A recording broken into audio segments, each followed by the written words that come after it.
dari gabungan, mulai dari Basarnas, TNI, Polri, dari Pemda, dan semua bergabung bersama-sama untuk melakukan kegiatan pertolongan terhadap korban.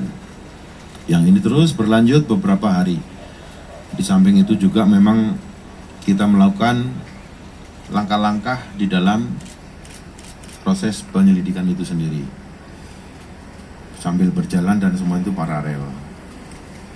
Dan kemudian pada saat sekarang ini kita ketahui bersama setelah kemarin dilaksanakan penutupan kegiatan, sudah selesai pembersihan, sehingga tentunya sambil berjalan. Karena kalau kita lihat total keseluruhan korban yang kita datakan ini ada 171 orang. Untuk korban meninggal dalam catatan evakuasi ini kita mendapatkan 67 kantong jenazah. Dari 67 kantong jenazah ini 34 sudah teridentifikasi, sedangkan yang lainnya dalam proses. Dan ini juga menunggu waktu, begitu ada masuk datanya akan cepat kita rilis karena memang ini ada data yang ditunggu oleh keluarga. Dan kemudian yang sudah teridentifikasi pun sudah kita serahkan ke keluarga dan sudah dilakukan pemakaman. Semuanya ini kita bantu semaksimal mungkin pelayanan terbaik kepada keluarga korban. Dan untuk korban yang selamat atau yang luka ini ada 104 orang. Ya alhamdulillah sudah dalam berobat jalan dan sudah kembali ya ke rumah orang tuanya. Kemudian kita lihat setelah penutupan tempat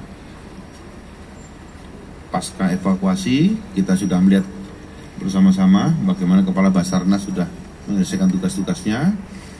Kemudian tindak lanjut sampai sekarang ini anggota sudah kami bentuk tim untuk melakukan proses penyelidikan dengan dasar dari laporan polisi LP A4 garing Romawi 9 2025 SPKT Unit Reskrim Polsek Buduran Polresta Sidoarjo. Dan ini pun kami tanganin langsung dari Polda, tim yang dari Polda.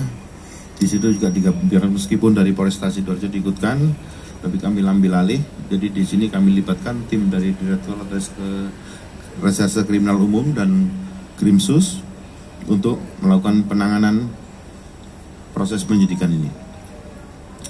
Adapun pasal-pasal yang akan kami sangkakan di sini adalah pasal 359 KUHP dan atau pasal 360 KUHP, kelalaian yang menyebabkan kematian dan atau luka berat.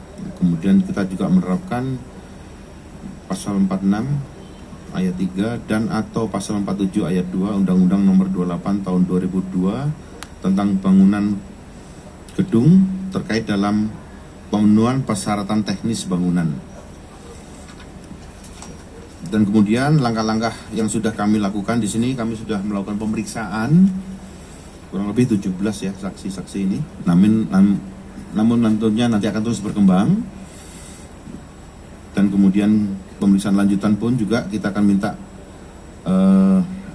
beberapa pihak yang bertanggung jawab di dalam proses pengurusan Ponpes itu sendiri, dan kemudian permintaan keterangan ahli.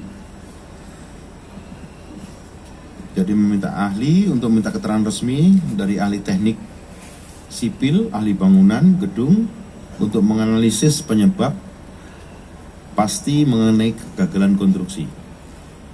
Begitu juga ahli hukum pidana yang memperkuat unsur-unsur pidana yang bersangkakan. Dan kemudian tindak lanjutnya hari ini pun juga rencananya kami melakukan kegiatan gelar perkara untuk meningkatkan dari penyelidikan ke penyidikan. Jadi ini yang bisa saya sampaikan kepada rekan-rekan. Jadi ini juga mungkin juga pembelajaran bahwa di dalam membuat apapun harus ada perencanaan yang baik, perencanaan yang matang. Begitu juga dengan pengawasan, supaya tidak terjadi ke depannya. Karena saya yakin, saya juga membaca dari running stats itu, dari sekian puluh ribu, ternyata masih ada hanya 50 yang berimpi, tentunya membuat kami prihatin. Dan ini tentunya marilah kita bersama-sama memperbaiki hal-hal yang seperti ini supaya tidak berulang lagi. Karena bagaimanapun juga kasihan anak-anak kita yang melakukan kegiatan-kegiatan seperti ini terancam. Kita tidak tahu kapan terjadinya suatu bencana. Itu bisa terjadi kapan saja dan di mana saja. Namun pada saat kita bisa memberikan suatu perencanaan dengan baik, sehingga di dalam proses pembangunan baik, saya rasa itu paling tidak bisa meminimalisir dampak yang ada. Kira-kira itulah yang bisa saya sampaikan pada rekan-rekan. Mungkin ada hal yang mau ditanyakan. Izin Jenderal, dari 17 saksi itu yang masuk ke tahap sidik atau penyidikan itu berapa orang? Sehingga nanti akhirnya menjadi bahan untuk gelar perkara. Ya, nanti secara teknis dari Dirkrimum ini kan masih di dalam proses pendalaman dari keterangan-keterangan yang ada. Nah, tentunya nanti setelah hasil gelar akan ditentukan siapa saja yang bisa dikatakan dalam proses penyidikan ini. Jenderal, saksi, kalau misalkan untuk pimpinan Kompes ini apakah sudah dipanggil dan kemudian apakah sudah mengarah ke tersangka berapa nantinya akan Ya, nanti berjalannya proses tapi itu. pimpinan Kompes ini sudah dipanggil? Belum. Kan kami manggil dulu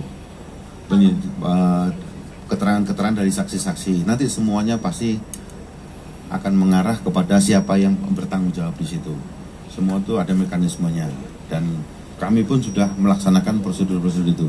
Dan kemudian begitu juga di dalam progresnya nanti akan kami sampaikan kepada rekan-rekan supaya rekan-rekan bisa mengetahui secara pasti bahwa inilah progres yang akan kami lakukan di dalam proses penyelidikan yang dilalui dengan penyidikan mengenai kejadian ini. Ya. Kalau perizinan apakah benar kalau ini Kompes tidak? Ya, nanti. Karena kan ini juga sudah lama ya, setahu kami ini menurut info yang beredar adalah Kompes yang cukup tertua di Jawa ya. Ya, nanti kita lihat dulu di dalam progresnya ini. Nanti akan kita sampaikan. Apakah ada instruksi dari Kapolda Jatim untuk seluruh Polres mengawasi pesantren-pesantren sesuai dengan arahan dari Presiden?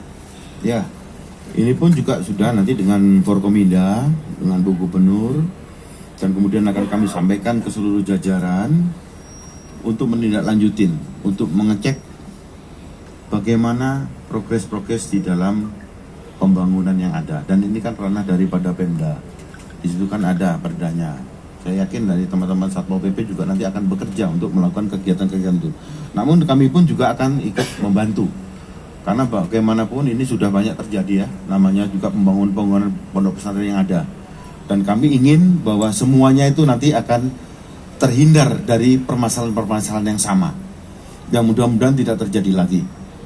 Ya. Izin Jenderal, apakah sudah ada rekomendasi dari ahli kepada penyidik untuk melakukan semacam penyegelan sementara terhadap gedung-gedung yang dirasa rawan atas standar keamanannya? Ya itu nanti. Ada 3 gedung, ya. Apakah sudah ada itu? Ya itu kan nanti dari tim yang akan dibentuk gabungan dari pemerintah untuk melihat dan mengassessment mengenai kelaikan gedung ini untuk sesuai nggak dengan aturan-aturan yang ada. Apabila nanti hasil risk assessment terhadap gedung itu dikatakan tidak layak, tentunya harus ada perbaikan-perbaikan. Dan ini pun pasti akan dilakukan. Saya yakin pemerintah juga akan segera melakukan kegiatan-kegiatan ini.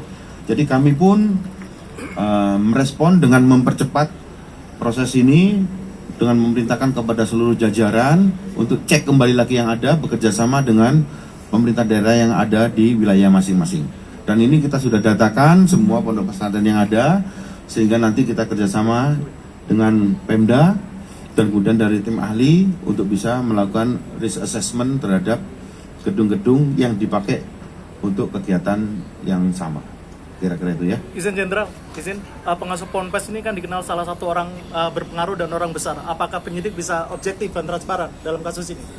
Jadi begini ya, setiap orang itu sama haknya, kedudukannya di dalam hukum. Jadi tentunya apapun yang akan melekat itu nanti kita lepaskan dulu. Jadi supaya kita tahu bagaimana progres ini berlangsung dan kemudian mengenai pertanggungjawaban kepada hukum. Karena kita ingat kita ini kan negara hukum. Jadi semuanya saya himbau untuk patuh terhadap aturan yang ada dulu. Ya. Oke. Cukup ya. Baik, terima kasih teman-teman. Download Tribun X sekarang. Menghadirkan lokal menjadi Indonesia.